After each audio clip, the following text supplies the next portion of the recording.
Good evening, I'm Katerina Georgieva. This is CBC Windsor News. Thanks for being with us. Here are your top stories. A song to remember them by. Victims of a crash are being honored. Plus, charges withdrawn involving the chaplain for the Windsor Police. And Amy Dodge becomes a basketeer to help families fleeing violent situations. We begin tonight with the Windsor couple that died last week while walking on Walker Road. They are being remembered by their loved ones with a memorial that includes a lyric from a song that embodied their life. Dawson Chen has more. This tribute cross bears the words, "Our bodies lie, but still we roam." It's a paraphrase of a line from the Metallica song, "Wherever I May Roam." The cross has been put on a light pole on Walker Road just south of Wyandotte Street East. It's where 63-year-old Paul Gilbert and 68-year-old Donna White were fatally struck by an SUV. According to Gilbert's family, that Metallica song was one of his favorites.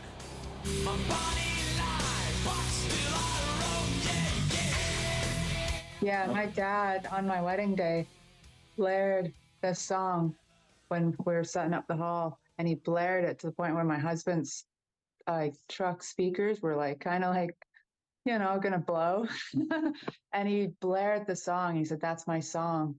And I didn't really took it serious, but when he passed and you listen to the lyrics, it's like, yeah, it's Dad's song. Gatherall says what makes the song fitting is that her father and stepmother had a habit of taking walks all year round. The couple were pedestrians when the deadly incident occurred on November 18. Their friends and family still don't have answers about how it happened. Paul and Donna met locally and were together since 2000. Paul was a tradesman, working as a glass installer for 30 years on major buildings across the city. He celebrated his retirement this past summer, just 4 or 5 months ago. Donna had a passion for cats, and the couple live with at least 7 pet felines in their apartment. Their families are inviting donations on the couple's behalf to the Windsor-Essex County Humane Society. Like, neither of them were extremely well off, and neither are we, but they would always just, if they had $10 and you needed 5, they'd give you the 5. And they were so generous with what they had. And I think maybe that's why they just, you see somebody struggling, or a cat in this case, and comes clawing at the door and you got some food, they would always feed them. They're compassionate people. They'd give you a hand, for anything. They're there for people. And I think the message is be there for your people. Despite their unanswered questions, Eddie and Audrey both say they hope the driver of the SUV is okay. Dawson Chen, CBC News, Windsor. Criminal charges against the first Muslim chaplain at the Windsor Police Service have been withdrawn. Hassan Ricky was accused of trying to get a victim to drop domestic violence charges. Yeah, we have to follow process, and the process took its course, and I was fully exonerated. So that's a great feeling. So. Ricky's lawyer says Ricky maintains the woman only sought counseling from him for a divorce. He says Ricky was never told about any domestic violence and that he only told the woman he could only advise her on what her options were as a Muslim, but he could not give legal advice. The lawyer says the Crown's office in St. Thomas withdrew the charge because there was not enough evidence to pursue the case. Ricky no longer volunteers as a chaplain with Windsor Police, but says he is willing to return to the service if they want. And the Windsor Police Service is warning people to beware of telephone scammers posing as Windsor Police. They say scammers are spoofing the caller ID of the local service. The scam involves trying to get money and personal information from victims. The advice from the service is to hang up and call the Windsor Police's non-emergency line to verify the call. Chris Potter is with us now for a quick look at our weather forecast. Chris, a little chilly, but we got some sunshine today. Yeah, a little bit of sunshine from time to time, Kat. Not a bad day. Temperatures were kind of seasonable, peaking anywhere from 5 to 7 degrees. Very typical for this time of year. Temperatures currently anywhere from 1 in Kitchener, 5 in Windsor, 4 through Chatham, as well as Sarnia. Cloud cover continues to move in. There is a system that will continue to create rainfall potential generally south of the lower Great Lakes. We escape with shower risk through the evening, clearing out through the overnight. Temperatures around 3 for tomorrow morning, 5 for tomorrow afternoon, and then we get into cold and snow. Details ahead. Oh, gosh. Okay, we'll learn more about that later on. Thanks, Chris. You got it. LaSalle City Council has given its blessing to the first phase of a massive new commercial development. It's called the Shops at Heritage. It will include a grocery store, restaurants, and more.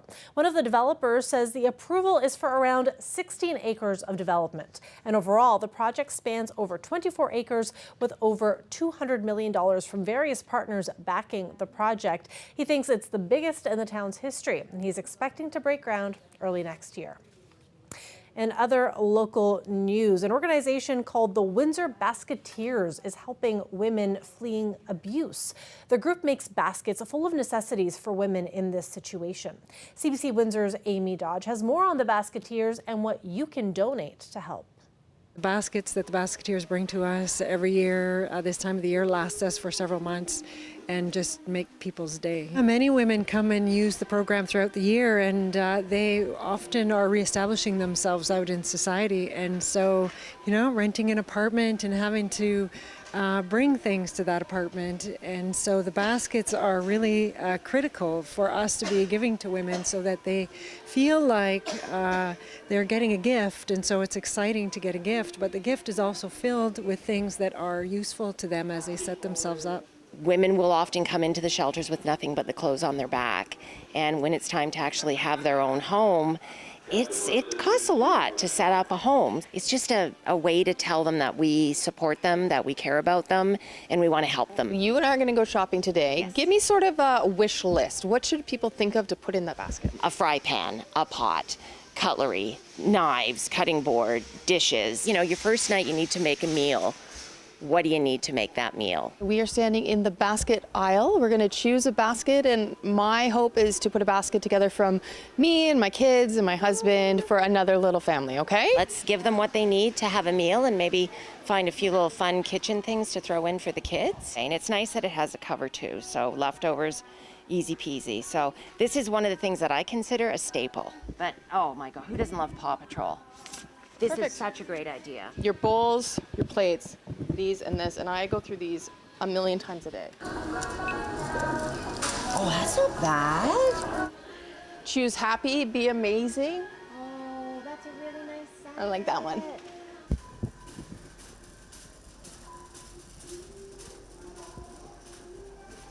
A whisk, a grater, a peeler, a can opener, a bottle opener, pizza cutter, large clip, medium clip, 2 small clips, stirring spoons, 4 measuring cups, and 6 measuring spoons. Picture themselves in that position and what it would feel like to be alone and then to have someone give you some support in some way. We just packed it, now we have to pack it. I know. Oh, you'll be packing and repacking this several times. In national news, Prime Minister Justin Trudeau wants to give Canadians a GST holiday, but his Liberals need at least one opposition party to support the legislation. And both the NDP and the Bloc Québécois are making a key demand. Rafi Boudjikanian explains. Hi, Prime Minister. Are you going to extend the checks to seniors, please, sir? We had a great conversation with caucus today. Even some members of the Liberal caucus say the government should at least consider budging. And I would love to see, more ambition to support seniors who need a little bit of extra help. Yeah, ideally it'd be nice to give $250 to everybody, and I could certainly sympathize with seniors to say, why aren't we getting it? So yeah, it'd be nice to give it to them. Should it be different? Should it be bigger? I think that's a conversation worth having, and that's a conversation I'd like to have with my constituents. That's a conversation I'd like to have with my caucus. The government presented its plan to bring some financial relief to Canadians last week, a temporary holiday on the goods and services tax, and $250 checks in the mail for workers who make up to $150,000 a year. That's the part which has both the NDP and the Bloc Québécois saying not happening. For sure, if there's no seniors included in the announcement, we will vote against. We will not support checks that exclude the vulnerable. People are hurting right now. Seniors are hurting amongst the most. with their fixed incomes and the high cost of living. Late this evening, the government appeared to bow to one NDP request. The legislation they introduced focuses only on the GST holiday, meaning the checks will be debated separately. But the House remains in gridlock over the Liberals refusing to hand over unredacted documents to the Conservatives regarding a police investigation into alleged misspending of federal money. A hurdle the NDP says it's willing to clear temporarily so the affordability measures can be addressed. Rafi Boudjikani on CBC News, Ottawa. Donald Trump's threat of imposing a 25% tariff on Canadian goods is being met with a mix of concern and skepticism by those in the energy sector. But as Paula Duhacek reports, it's hard to predict how this will play out. If these tariffs were to go forward, it would be a huge hit to Canadian industry. According to the Canada Energy Regulator, last year Canadian crude oil exports were valued at $124 billion, and the vast majority of that went to the United States. Still, some experts say we should take this threat with a grain of salt. One former energy manager we spoke with says Trump's advisors are coming from the world of business, not government, and so that means their messages are going to be different from what people are used to hearing. Politicians tend to speak with intention and purpose. A business person is going to speak with the idea of using it as strategy for the ultimate maneuver. And so that makes it more difficult to predict what is coming. It's also worth pointing out that because the U.S. also depends on Canada for oil imports, this tariff plan would run counter to another Trump campaign promise to lower inflation and to make life more affordable for Americans. Still, while some in the industry see Trump's tariff threats as bluster and tactics, others warn we should take this threat seriously. The news outlet Reuters reporting that according to two sources close to the file, Trump has no plans to spare crude oil from this tariff plan. Plus, whether this particular tariff goes ahead or not, the conversation so far shows that trade relations between our two countries are off to a rocky start, to say the least. Paula Duhacek, CBC News, Calgary. Some fans have managed to land discounted tickets to the upcoming Taylor Swift concert in Vancouver, and they're thrilled, even though their seats are behind the stage. The CBC's Maurice Katz looks at how resellers are making thousands off die-hard Swifties. Taylor Swift tickets for $15? It's the latest twist in the Eras Tour Vancouver saga. Swifties looking for tickets to the sold-out 3-show finale got one more chance Monday when thousands of tickets were released. But the catch? Those tickets are behind the stage. Tickets were sold in a queue for $15 with a $1.50 fee and listed as no stage view seats. But when regular tickets are going for $5,000, $10,000, even $15,000, even just going for the vibes seems like a great deal. When we're talking in Eras Tour ticket prices, that's literally pocket change. That's crazy. And like all Taylor Swift tickets, resellers are trying to capitalize. The cheapest ticket listed on StubHub at publishing is over $1,800, with some available for over $4,000. Those who got tickets had to stay locked in on social media just to get into the online queue. It's like a crazy adrenaline rush. So basically there's Swifties who have set up like vigilante bots that track for when Ticketmaster releases tickets, the same way that scalpers do. But the goal is to get true Swifties into the stadium rather than the resellers who are selling them on StubHub and other reseller markets at massive markups. It's still not clear whether there'll be TV screens behind the stage showing the concert. We'll see. We'll see when we get there. It might be completely obstructed, but again, just happy to get in the building. The people who are going for that aren't going for the Instagram photo. They're going to experience it. So I'm hoping it's going to be a great party. Maurice Katz, CBC News, Vancouver. Here at CBC Windsor, we've launched our holiday campaign, Make the Season Kind, and it is all about helping those who are experiencing food insecurity in our community. And we want your help. We want you to go to our website and look for this banner. It has details on all the ways that you can participate in our campaign. As part of Make the Season Kind, we're also going to be headed to Bright Lights at Jackson Park. We're going to have a live broadcast of our show that is on December 5th, so mark the date. Come by, meet us, and watch watch the show. We'll also have live music and a bin to collect donations for our food drive. The fun starts at 5:30, December 5th. Mark the date. Can't wait to see you there.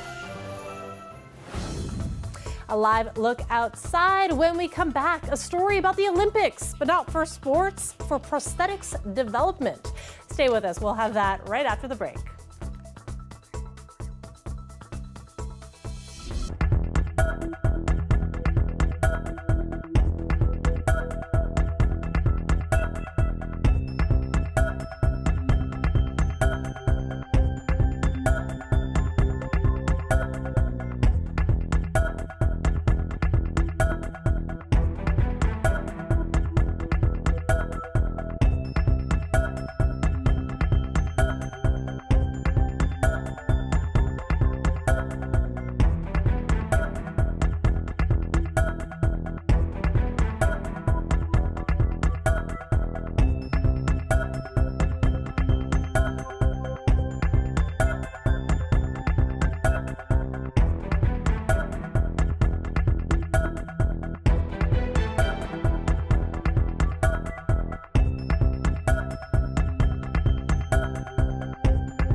Welcome back. The ceasefire between Israel and Hezbollah in Lebanon appears to be holding. The deal took effect early this morning, local time, and almost immediately, those displaced began returning home. There are now growing calls for a ceasefire in Gaza. CBC's Margaret Evans has the details. Homeward bound. Lebanon's roads already clogged with those hoping to find towns and villages in the south still standing, even though Israel has urged people not to return yet. The ceasefire started at 4 a.m., says this man. 10 minutes later, I was on the road home. It feels indescribable. The ceasefire provides for a 60-day transition period, during which Israel is expected to withdraw from southern Lebanon and Hezbollah to disarm and move beyond a demarcation line about 25 kilometers north of the Israeli border. Hezbollah supporters are celebrating the ceasefire as a victory. These scenes from the Dahya, Hezbollah's destroyed stronghold in Beirut's southern suburbs. Lebanon's caretaker Prime Minister Najib Mikati called it the start of a 1,000-mile journey to rebuild the country. The Lebanese army, in the past no match for Hezbollah's military might, is to oversee the ceasefire, along with France, the United States, and UN forces already in country. Reaction in Israel has been mixed. We've been displaced for 14 months, says this woman who feels abandoned by her government. It's crazy to bring our children back in this situation. Hezbollah began firing rockets into Israel on October 8th last year, the day after Hamas-led militants attacked Israel. To obtain the truce, Hezbollah dropped its demand that any ceasefire in Lebanon be linked to a ceasefire in Gaza. But it still prompted hope for some Palestinians hearing the news in Gaza. I feel like the upcoming days that we will reach a ceasefire agreement also in Gaza. There's little hint of that from the Israeli leadership, insisting the Hezbollah ceasefire will allow Israel to put more pressure on Hamas in Gaza. Margaret Evans, CBC News, London. A robotics team from Edmonton represented Canada last month at the 2024 Cybathlon. It's an international event that could be described as the Olympics for prosthetics development. The Canadians competed in the prestigious upper limb event, introducing a promising new artificial arm. And they recently told CBC News about what makes it special. This was our first time competing in Cybathlon, and this was something incredibly ambitious. We've been working for well over a decade to build the technologies that were deployed, and it was beyond our wildest expectations. We wanted to make sure that we were building a system that was usable and light and modular in a way that sort of changes the default thinking for this kind of technology. We were one of two teams that had an above elbow amputation level. And with my amputation level, the biggest thing you want in a prosthetic is something to kind of steady the object you're working with. You're not going to get the same level of dexterity. And in this case, just with what they call the chopsticks, just with the pincer, you're limited on what you can kind of grasp and hold. But because it's so light, you get a whole lot more flexibility and being able to move around. Chris is an amazing pilot and was able to do, I think, feats of incredible skill using technology, and really made all of us proud, made all of Canada proud. I think we were the only Canadian team to be able to compete in this year's Cybathlon edition. Well, it is beginning to look a lot like Christmas. No, not here, in parts of South Korea. A record-breaking snowfall has blanketed the capital, Seoul, and several other northern cities. Heavy, wet snow has been falling at a rate of 5 centimeters per hour since yesterday. There was more than 18 centimeters on the ground by the middle of this afternoon. It is the biggest November snowfall ever recorded in the region, and it's expected to continue throughout the rest of today. The bad weather has caused plenty of travel problems on the roads and at airports. More than 200 flights have been canceled or delayed, and power has been knocked out in several areas. When we come back, Chris Potter will be with us for more on weather.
Chris Potter is back now for more on weather. And Chris, earlier, you said snow. You did it. I had to say it. It's going to get colder. Windsor's not going to be targeted by snow, but it does look like at least some flurries will be wandering in from time to time, primarily Friday night and into Saturday. Not a big accumulation event, but if you're going to the north, maybe you're heading closer to Georgian Bay, that's where the snow will fall Friday, Saturday, Sunday, maybe even into Monday in some areas. So those who were craving some snow, maybe Blue Mountain, you wanted to go skiing, it finally looks like Mother Nature will offer that for you if that's what you want. Normal daytime highs around 6. That's where we peaked at today. 5 through Toronto, 3 in Barrie, 5 in Ottawa, so there wasn't much of a variance in terms of temperatures, in terms of daytime highs. Currently anywhere from 0 to 4. And in terms of that active weather situation, we're still watching that system moving in from the south. Bulk of the rainfall and even some snowfall that will start to mix in will be missing to the south, kind of scooting its way across the northern shores of Lake Erie towards Niagara late tonight and early tomorrow morning. So it does look like at least a few showers, maybe some drizzle will be in the works for Windsor.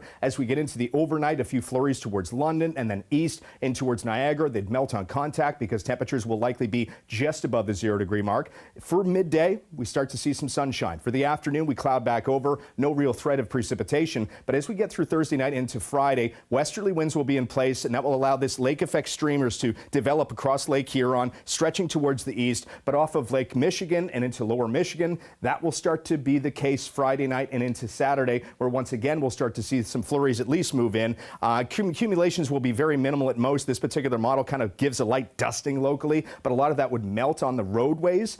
It's primarily on grass, but I'm just wanted to throw out that you might actually see some evidence of wintry weather on the ground. In terms of the overnight, temperatures will hold just above the 0-degree mark. Tomorrow afternoon, similar to today, basically in the mid-single digits. But after that, Kat, we start to get into cooler conditions. 1 degree or high for Friday, with once again the chance of late-day flurries. Flurry risk will continue into Saturday with a daytime high possibly just shy of 0. 1 degree for your high on Sunday, mostly cloudy, and then we climb to 2 degrees for Monday. It's hard to believe, Kat. I went golfing last week. Now I'm talking about this. We're going from golf to 0-degree weather. And I also have to say, you know, I feel like I've been a little bit of a downer on the show about snow. And I'm like, oh gosh, we said snow, we said flurries. Yeah. But some people really celebrate this. I don't mind it at all. In fact, I don't mind shoveling. I live in a snow belt too, Kat. There you go. Thank you so much for that, Chris. And thanks to you all for watching. Yeah, do those exercises. Thanks for watching, everybody. We'll see you back here tomorrow.